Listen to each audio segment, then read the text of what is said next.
Creating a more sustainable blue economy brings benefits for people and planet.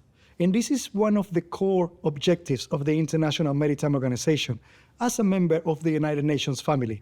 We're currently embarking on the reduction of noise pollution from ships, transboundaries of species through several conventions, as well as the ship recycling. There are two main regulations that we have right now in the process. First is a fuel standard that is going to enhance the availability and production of alternative fuels. And the second one is an economic pricing mechanism that will support this transition. At the same time, the protection of the oceans brings us to new challenges. And this is why we have a convention that regulates transboundary pollutions, but we are also introducing new guidelines for biodiversity.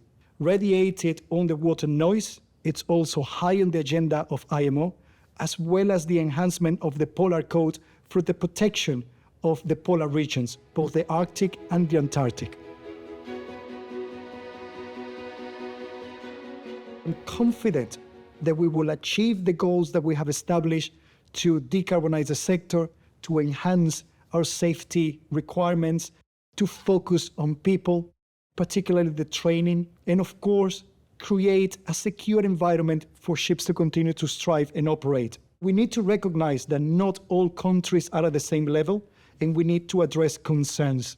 We need to focus on how we're going to bring every single country on the table and make sure that they are not left behind in this transition.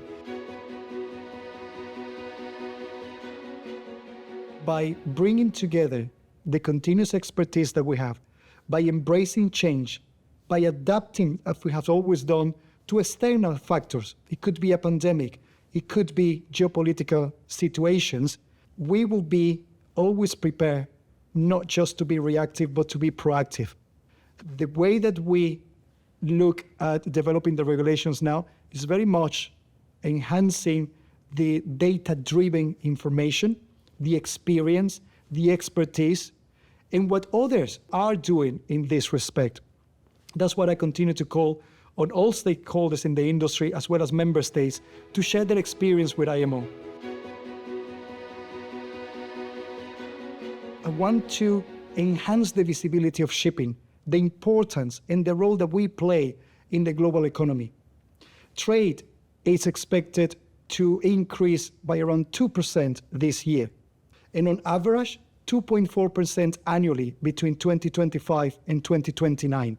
And I take a lot of personal responsibilities in working with the member states in leading the industry to be more diverse, more transparent, and more inclusive. I have no doubt that we will continue to make progress and achieve the goals that we set here, because we may have differences on opinions, but we all share the same objectives.